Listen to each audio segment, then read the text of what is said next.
petite musique et tout le rythme pour accueillir Frédéric Dion. Il est 8h17. On va parler de toutes ces communes qui étaient candidates pour être déclarées en situation de catastrophe naturelle. Il y a eu une réunion hier justement pour déterminer cette liste. Et il est vrai qu'avec les dernières intempéries qu'il y a eu, les inondations en nombre dans beaucoup de départements, il y a énormément de communes qui sont concernées. Comment ça fonctionne avec ce classement? Alors des réunions, il y en aura plusieurs parce que c'est le début d'une procédure interministérielle. Oui, on essaye de utiliser mes feuilles à l'aide d'un courant d'air.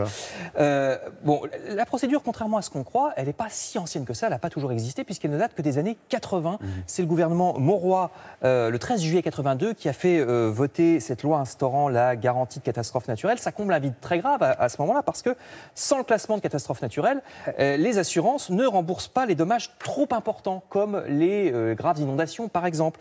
La loi de 82 arrive donc à un point nommé parce que l'hiver précédent, des inondations importantes justement avaient sévi sur la Saône, le Rhône, en Lorraine également. Vous voyez le président Mitterrand qui vient constater les dégâts à Mâcon.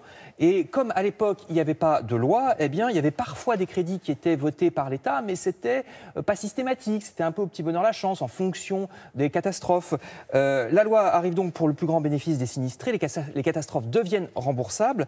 Les franchises même des assureurs sont généralement abaissées. Et les assureurs sont pas mécontents parce que le système les rassure. Vous voyez ce monsieur de la Chambre syndicale des agents d'assurance de la Moselle en 82 qui dit qu'il est content. Parce qu'attention, parce que le classement de catastrophe naturelle, attention, ça ne vous rembourse pas directement. C'est simplement une assurance pour les assureurs. C'est-à-dire que les assureurs recevront une garantie de l'État. Ça aide directement, ça n'aide pas directement, les assurés, ça aide d'abord les assureurs. L'esprit de la loi, c'est que certes, il n'est pas normal que les assurances excluent de leur remboursement, de leur contrat, les grandes catastrophes. Vous voyez en ce moment les images de l'ouragan Irma aux Antilles en septembre dernier, mais en même temps, on comprend pourquoi elles le font, pourquoi elles excluent ces grandes catastrophes. C'est que l'immensité de la somme à sortir d'un seul coup, ça les mettrait toutes en faillite. Vous avez raison de nous montrer ces images, parce qu'on voit l'importance des dégâts occasionnés.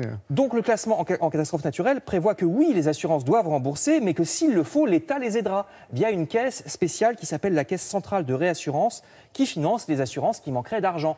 Donc c'est ça que ça prévoit d'abord, le classement en catastrophe naturelle. Ça aide les assurances. L'autre cas le plus fréquent après les inondations, c'est dans le cas des catastrophes naturelles, c'est la sécheresse qui arrive en deuxième.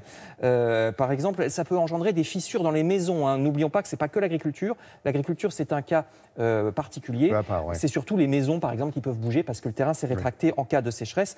Après arrivent les séismes, les avalanches, aussi les glissements de terrain. Tout ça, c'est bien plus bas que l'inondation et la sécheresse. Donc l'État aide les assurances à rembourser les gens, mais attention, ça veut dire qu'il faut donc être assuré. Si vous n'avez pas d'assurance habitation, que vous soyez classé en catastrophe naturelle ou pas, vous n'aurez rien. Donc il faut bien comprendre ça.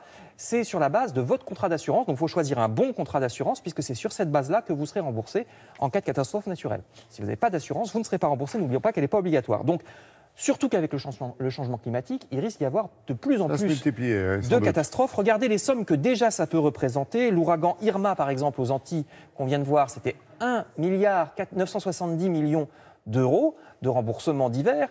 Plus l'ouragan Maria, 40 à 70 millions. Et la sécheresse en métropole l'an dernier, c'est 700 à 820 millions de remboursements par les assurances. Donc c'est vraiment des sommes très importantes. Sans compter les dégâts aux infrastructures publiques. Oui, parce qu'elles sont comptées à part. Elles sont comptées à part. L'État peut aider directement une commune ou un département qui n'y arriverait pas. Mais ça, c'est compté en plus des sommes que je viens de vous donner pour les assurances et les remboursements lors des catastrophes naturelles. Donc, moralité, si vous avez des dégâts chez vous, faites classer votre commune en catastrophe naturelle. Normalement, la municipalité l'a déjà fait, elle connaît ça très bien, ça se passe à la préfecture. Et surtout, prenez un bon contrat d'assurance parce que c'est la base. Si vous n'êtes pas assuré, vous n'aurez rien, catastrophe naturelle ou pas.